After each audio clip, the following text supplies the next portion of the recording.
예, 오늘 우리에게 주신 말씀 이사야 45장 14절에서 25절 말씀입니다. 이사야 45장 14절에서 25절 제가 먼저 읽고 교독께서 같이 읽도록 하겠습니다. 여호와께서 이같이 말씀하시되 애굽의 소득과 구스가 무력한 것과 스바의 장대한 사람 남자들이 내게로 건너와서 내게 속할 것이요 그들이 너를 따를 것이라. 사슬에 매어 건너와서 내게 굴복하고 간구하기를 하나님이 과연 내게 계시고 그 외에는 다른 하나님이 없다 하리라 하시니라.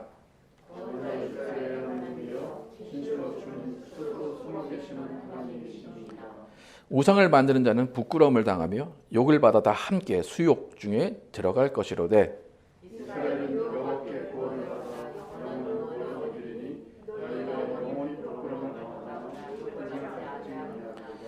대저 여호와께서 이같이 말씀하시되 하늘을 창조하신 이 그는 하나님이시니 그가 땅을 지으시고 그것을 만드셨으며 그것을 견고하게 하시되 혼돈하게 창조하지 아니하시고 사람이 거주하게 그것을 지으셨으니 나는 여호와라. 나 외에 다른 이가 없느니라.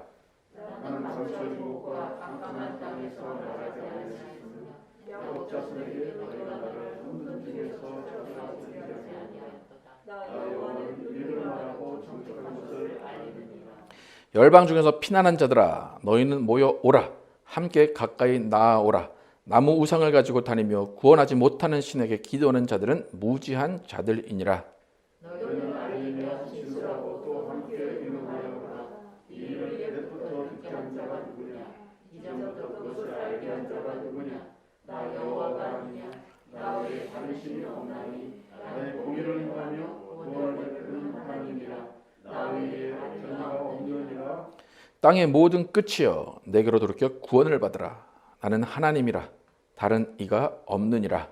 내가 나를 부르는 자를 내 입에서 공의로운 말이 나왔은즉 돌아오지 아니하노니 내게 모든 능력이 있겠고 모든 여가 행사를 나아가려나라. 내게 대한 어떤 자의 말에 공의와 힘은 여호와께만 있나니 사람들이 그에게로 나아갈 것이라. 무릇 그에게 노하는 자는 부끄러움을 당하리라. 그러나 이스라엘 자손은 다 여호와로 말미암아 의롭다함을 얻고 자랑하리라 하느니라. 아멘. 숨으시고 드러내시는 구원의 창시자라는 제목으로 오늘 나누겠습니다. 지난 시간에 하나님은 고레스를 사용하셔서 이스라엘의 회복을 하시겠다고 선언하셨습니다.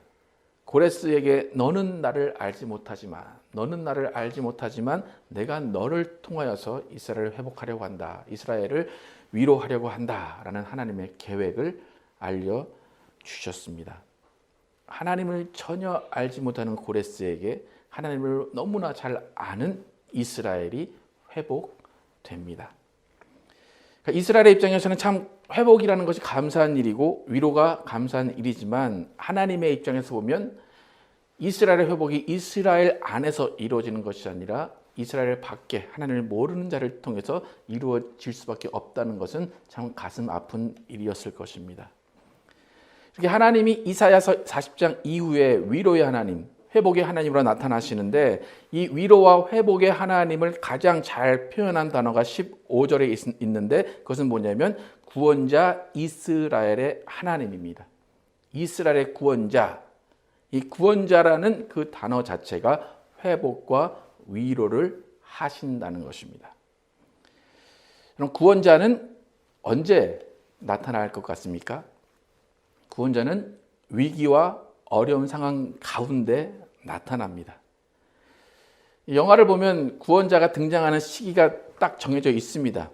어떤 한 사람이 위협을 당하고 고생하고 피 흘리고 정말 목에 칼이 들어와서 정말 찔르려고 하는 그 순간에 누군가가 구원자가 와서 탁 그 범인을 치고 그 사람을 구원하고 그 사람에게 위로를 해주고 괜찮아 라는 말을 해줍니다. 슈퍼맨이라는 영화를 봐도 처음엔 도시가 다 파괴가 되고 악당들이 다 그 사람들, 그 시민들을 괴롭히고 순간순간 죽은 사람도 있고 다친 사람들 다 있는 그 상황 가운데 마지막 막판에 슈퍼맨이 싹 옷을 갈아입고 나타나서 그 악당을 물리쳐 줍니다. 절대로 슈퍼맨은 평상시에 평안한 가운데 슈퍼맨 옷을 입고 거리에 돌아다니지 않습니다. 만약에 평온한 가운데 아무 일도 없는데 슈퍼맨 옷 입고 걸어다니는 사람은 그 사람은 어떤 사람입니까?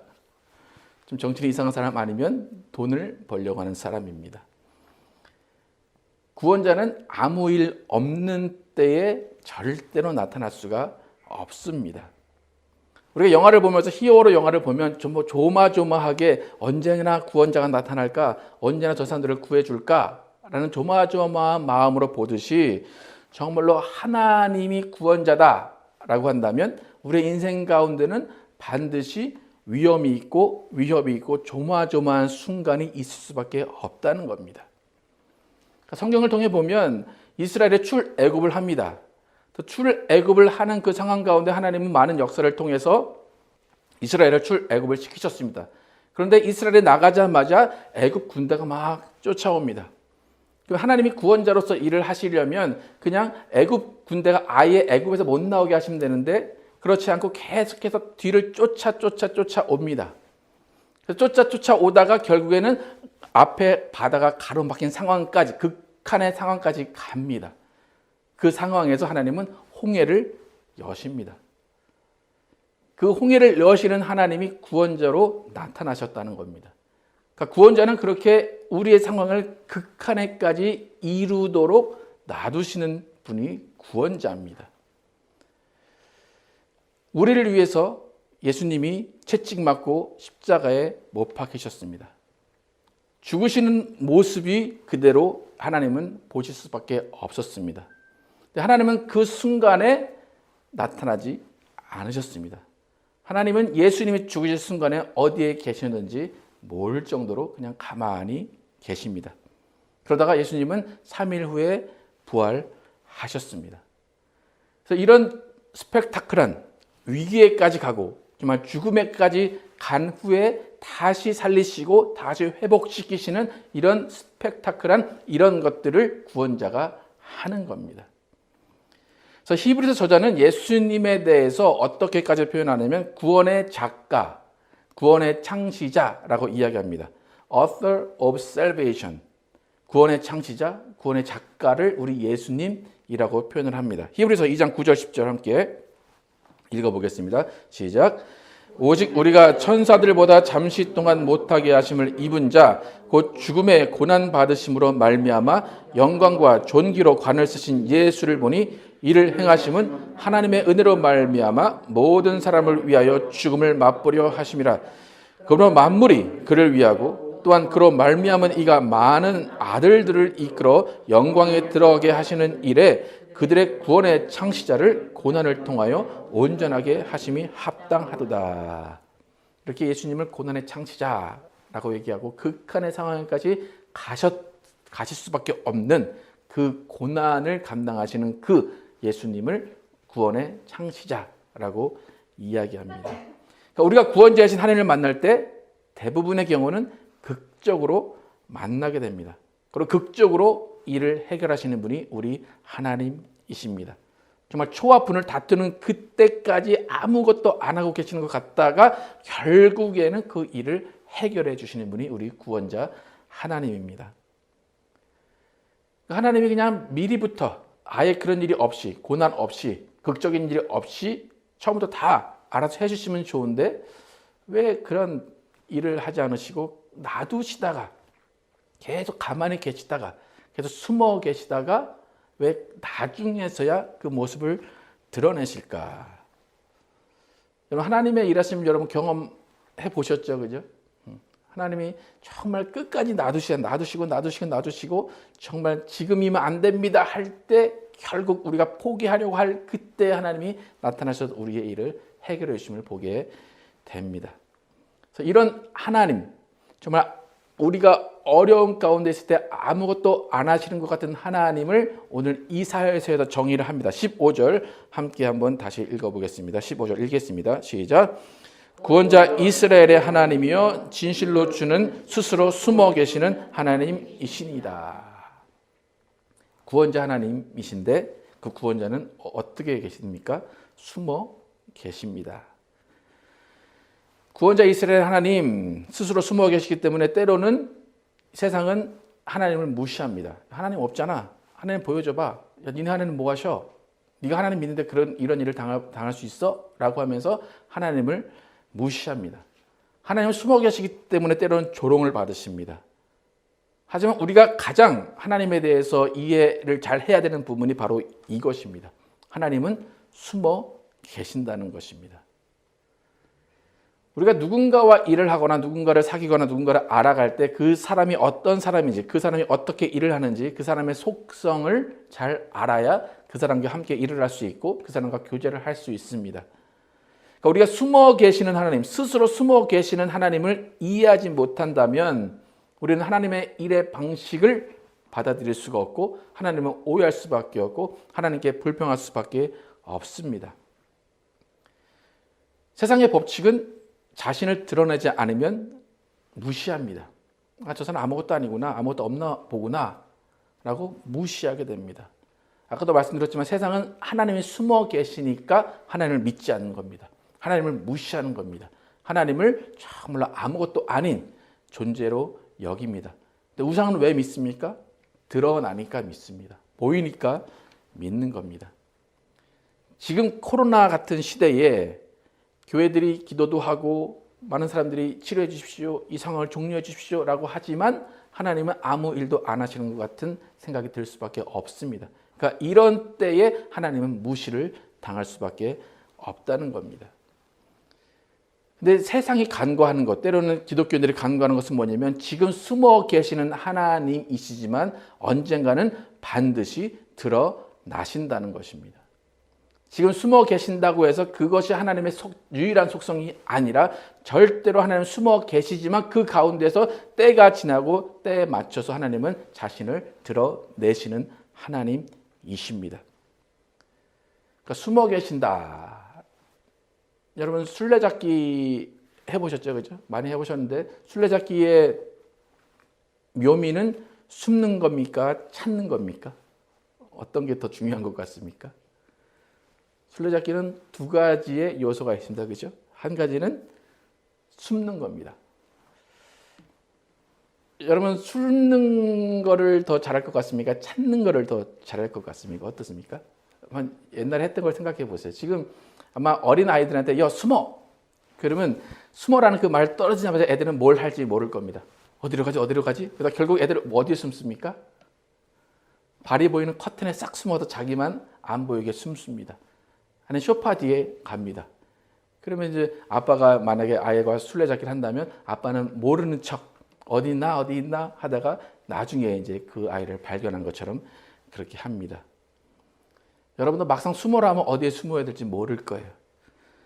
그러나 범죄자들이 결국에 잡히는 이유는 숨어도 그 숨는 것이 그렇게 쉽지 않기 때문입니다. 숨는 것 자체가 고통이기 때문입니다.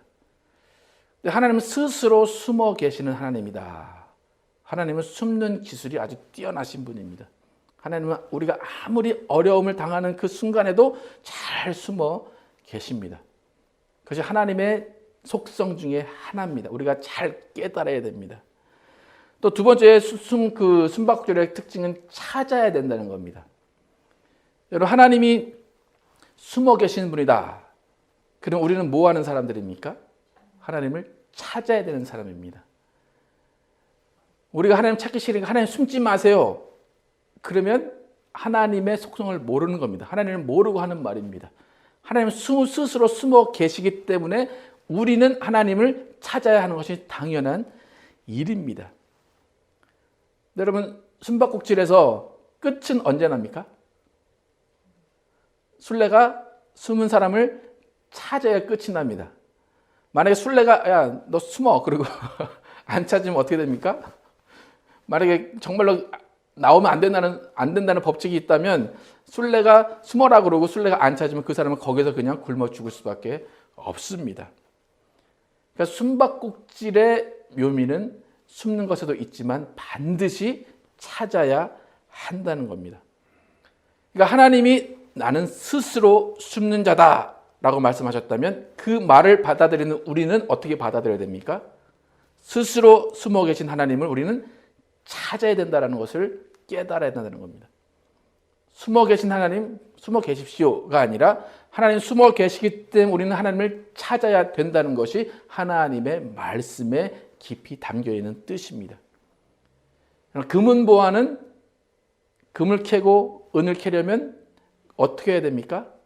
땅을 파야 됩니다. 금은 보화가 겉으로 나와 있는 것 혹시 보신 적 있습니까? 금, 은은 다 땅에 있습니다. 그렇기 때문에 그것을 찾아야 됩니다. 그러니까 그 값어치를 얻으려면 찾아야 된다는 겁니다. 그러니까 하나님은 숨어 계시기 때문에 날 찾지 마. 그게 아니라 숨어 계시기 때문에 찾아야 한다라는 것이 오늘 본문의 정의입니다.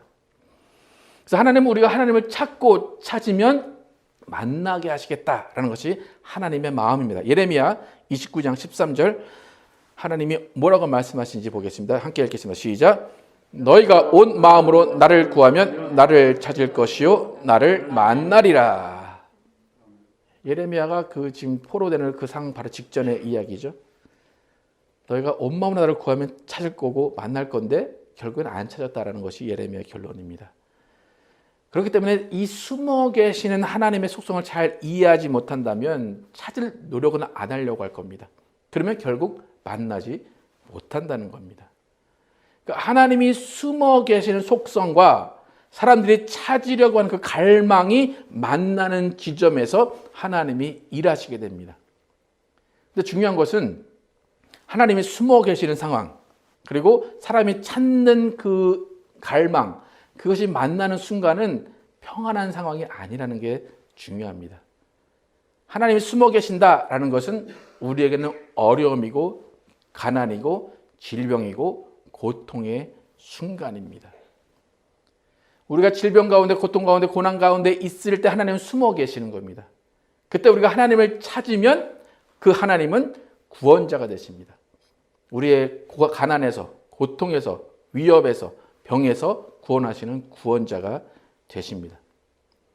하나님은 왜 이런 설정을 해놓으셨을까? 왜 구원자라는 그 설정을 하셔서 우리가 위기 가운데 그냥 놔두시고 극한의 상황 가운데 우리를 구원하시는 구원자로 나타나려고 하실까? 그것은 인간의 속성 자체가 편안할 때는 하나님을 찾지 않기 때문입니다. 대부분이 암에 걸리거나 교통사고가 났거나 무슨 어려운 일이 있어야 하나님을 찾는 겁니다. 하나님이 처음부터 아무 일도 없게 하시면 그냥 교만해질 뿐이고 하나님이 없는 것처럼 하나님은 당연히 나를 도와주셔야 되는 것처럼 살 수밖에 없다는 겁니다. 그렇기 때문에 하나님은 하나님이 숨으시는 것 같은 하나님 터널에 계신 것 같은 그런 상을 만드셔서 사람들에게 하나님을 간구하도록 찾도록 하시는 것입니다. 그래서 우리의 신앙생활도 마찬가지입니다. 신앙생활도 하나님이 없는 것 같은 그 터널 같은 상황을 견뎌내고 이겨내야지만 성숙한 신앙이 되는 것입니다. 그런 상황이 없었다면 그 사람은 기고만장하고 교만할 뿐입니다. 저는 목사라서 저의 목회 철학을 돌아보고 목회 철학의 기준을 볼 때 만약에 교회 안에서 어떤 분이 저에게는 하나님이 한 번도 숨어 계신 적이 없습니다. 저는 하나님을 한 번도 안 만나본 적이 없고 하나님이 나의 일을 한 번도 안 도와주신 적이 없습니다. 라고 말씀하시면 저는 그분이 교회 안에서 가장 위험한 사람이 아닐까라는 생각을 하게 됩니다. 사랑의 하나님이시고 위로의 하나님이신 하나님이 스스로 숨어 계시는 이유는 다 있습니다. 하나님이 숨으시는 그 순간을 통해서 우리가 정금과 같이 단련되고 연단되기를 원하시기 때문입니다. 더 하나님을 찾고 찾는 그 마음 가운데 하나님을 갈망하는 그 마음을 얻기를 원하십니다. 그러니까 연단의 과정 가운데 우리는 절제를 배웁니다. 연단의 과정 가운데 인내를 배웁니다. 연단의 과정 가운데 온유함을 배웁니다. 그러면 그 온유함을 배워서 하나님은 온전히 우리를 쓰시기를 원하시기 때문에 하나님은 그 기간 가운데 숨어 계시는 겁니다. 근데 나는 하나님의 숨어 계심을 경험하지 못했다라는 것을 정말로 자랑처럼 이야기한다면 다른 말로 하면 그 사람은 연단이 되지 않았다는 겁니다. 언젠가는 문제를 일으킬 수밖에 없고 언젠가는 자신의 교만으로 하나님의 일을 가로막을 수밖에 없다는 겁니다. 여러분, 구원자는 숨어 있다가 결정적인 마지막 순간에 나타난다는 것을 잊지 마시기 바랍니다. 예수님도 30년 동안 숨어 계셨습니다. 그리고 3년 동안 그의 인생을 드러내셨습니다. 하나님 아버지도 외아들이 죽어가는 그 십자가의 그 순간에 숨어 계셨습니다. 그러다가 3일 후에 그 영광의 부활에 드러내셨습니다. 예수님의 30년 숨어 계심이 없었다면 3년의 공생애는 없습니다. 하나님이 십자가상에는 예수를 바라보며 숨어 계시지 않았다면 영광의 부활은 절대로 없고 우리의 구원도 없고 우리의 죄 사함도 없는 겁니다. 새 날이 밝으려면 반드시 어둠이 와야 됩니다. 어둠이 오고 밝음이 오니까 새 날이 밝는 겁니다. 빛이 있기 전에 흑암이 가득했다고 창세기에 기록합니다. 하지만 하나님의 숨어 계심이 끝이라면 정말 절망이겠지만 하나님의 숨어 계심 뒤에는 반드시 드러남이 있습니다. 하나님의 영광이 있습니다. 어둠 뒤에는 반드시 빛이 있다는 겁니다. 근데 하나님이 숨어 계시다가 빛으로 드러내실 때는 애매하게 모호하게 이게 긴가 민가 하게 드러나지 않으시고 확실하게 드러나십니다. 나는 나다. 나는 여호와다. 나 외에 다른 신은 없다라고 확실하게 드러내시는 분이 우리 하나님이십니다. 오늘 본문 18절 19절 함께 읽어보겠습니다. 시작. 대저 여호와께서 이같이 말씀하시되 하늘을 창조하신 그는 하나님이시니 그가 땅을 지으시고 그것을 만드셨으며 그것을 견고하게 하시되 혼돈하게 창조하지 아니하시고 사람이 거주하게 그것을 지으셨으니 나는 여호와라. 나 외에 다른 이가 없느니라. 나는 감추어진 곳과 캄캄한 땅에서 말하지 아니하였으며 야곱 자손에게 너희가 나를 혼돈 중에서 찾으라고 이르지 아니하였노라. 나 여호와는 의를 말하고 정직한 것을 알리느니라. 하나님의 숨어 계심은 우리 가운데 혼돈이고 어둠이고 비극일 수 있습니다. 그러나 하나님이 드러나실 때는 혼돈 가운데 드러나지 않으십니다. 빛으로 영광으로 명백하게 드러나십니다. 그러니까 하나님이 숨어 계시는 것은 하나님이 드러내시기 위한 과정입니다. 그러니까 우리가 어둠 가운데 어둠 같은 그 통로를 지나고 있을 때 하나님은 우리에게 더 밝은 빛을 비추기 위해 준비하시고 계시는 겁니다. 우리를 위해 더 성실히 일하시고 반드시 구원의 날을 우리에게 주시기 위해서 우리가 어둠 가운데 있을 때 우리를 위해서 계속해서 일을 하고 계십니다. 그래서 우리 하나님은 구원의 하나님이다. 하나님이 구원의 하나님이다. 그럼 여러분은 어떤 상황이 있을 수밖에 없다는 겁니까? 어려운 가운데, 위기 가운데, 슬픔 가운데, 고통 가운데, 질병 가운데 있을 수밖에 없다는 겁니다. 그런데 그 질병과 고통과 어려움이 반드시 끝난다는 게 구원자 하나님을 만난다는 것입니다. 우리의 인생은 구원자가 있기에 우리의 인생은 은혜 가운데 살 수가 있습니다. 우리의 입장에서는 아무 고통이 없으면 좋겠죠. 그냥 승승장구했으면 좋겠죠. 아무 아픔이 없으면 좋겠죠. 하지만 하나님은 우리의 인생을 그렇게 설계하지 않으셨어요. 왜요? 구원의 창시자이기 때문에. 하나님의 구원의 창시자면 우리는 말씀드렸지만 질병과 고통과 어려움이 있을 수밖에 없다는 거예요. 만약에 하나님 나 어려움 없이 해주세요. 나는 아프지도 않게 해주시고 전혀 슬프지도 않게 해주세요. 그러면 우리는 뭘 인정하지 않는 겁니까? 구원자를 인정하지 않는 거예요. 무슨 말입니까? 나는 구원 같은 거 필요 없어요. 나는 다 내가 만족하고 싶어요. 그러면 구원자를 만날 수가 없습니다. 여러분이 구원자를 만났다는 건 뭡니까? 여러분은 죄인이었다는 겁니다. 여러분이 구원자를 만났다는 것은 아팠다는 겁니다. 여러분이 구원자를 만났다는 것은 여러분 가운데 어려움이 있었다는 겁니다. 그런데 구원자를 만났더니 어떻게 됐습니까? 모든 것이 다 해결이 됐습니다. 그것이 구원자를 만나는 은혜이고 영광에 참여하는 겁니다. 그래서 복 있는 사람은 여호와의 말씀을 주야로 묵상한다라고 시편은 말합니다. 근데 그 주야 정말 밤과 같은 때, 또 낮과 같은 때 모든 순간에 하나님을 묵상하고 말씀을 묵상하는 것이 복 있는 사람입니다. 여러분, 우리는 때로는 세상을 보고 사람들을 볼 때 저 사람은 걱정이 없어서 좋겠다, 근심이 없어서 좋겠다, 아프지 않아 좋겠다. 그게 복이 아니라 우리가 비록 아프고 고난 가운데 힘들지만 구원자가 있기 때문에 복이 있는 것입니다. 구원자이신 하나님, 구원의 창조자이신 우리 하나님은 은혜와 사랑과 격려를 준비하고 계십니다.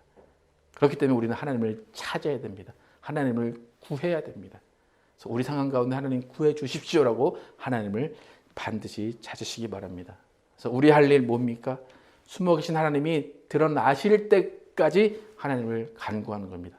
하나님을 찾는 겁니다. 찾고 찾으면 어떻게 된다고요? 나를 만나리라 말씀하십니다. 숨어 계신 하나님, 놀고 계신 거 아니라는 것 여러분 이해하시기 바랍니다. 숨어 계신 하나님, 더 큰 영광, 더 큰 빛을 위해서 지금 우리를 위해서 계속해서 일하고 계십니다. 본문 이사야서 45장 22절 함께 읽어보겠습니다. 시작. 땅의 모든 끝이여 내게로 돌이켜 구원을 받으라. 나는 하나님이라 다른 이가 없느니라. 땅의 모든 끝이여, 모든 사람이여 내게 돌이켜서 돌아와서 구원을 받으라. 왜요? 나는 하나님이라 다른 이가 없느니라. 우리를 구원해 줄 리, 우리를 치료해 줄 리 없습니다. 오직 하나님 한 분뿐이십니다. 세상의 의술, 세상의 어떤 쾌락들은 잠시의 구원을 맛보기는 해줍니다. 그러나 영원한 구원을 주실 분은 오직 하나님 한 분이십니다. 여러분, 만약에 여러분 지금 여러분의 상황이 벗어나야 되는 상황, 정말 치료받아야 되는 상황이라면 낙심하지 마시고 숨어 계시는 하나님을 기다리시고 그 하나님이 여러분에게 구원자로 나타나실 것을 소망하시면서 기대하시면서 하나님을 찾으시기 바랍니다. 지금 당장 일이 해결되지 않는다면 그 시간은 여러분이 온유해야 되는 시간이고 여러분이 절제해야 되는 시간이고 여러분이 인내해야 되는 시간임을 기억하시고 그 시간을 감사하시면서 그 시간은 반드시 지날 것임과 구원자 하나님이 나를 찾으실 것을 여러분 확실하시기 바랍니다. 숨어 계신 하나님은 여러분을 정금과 같이 연단하십니다. 그것은 반드시 끝나고 그 끝나는 순간에 여러분은 하나님의 귀한 도구로 사용이 될 것입니다. 우리 모두는 숨어 계시는 하나님의 사정을 잘 알고 마침내 참된 하나님의 드러나심을 경험하면서 그 기쁨으로 온 세상에 예수 그리스도를 전하고 하나님의 사랑을 전하시는 여러분과 제가 되기를 예수의 이름으로 축복합니다.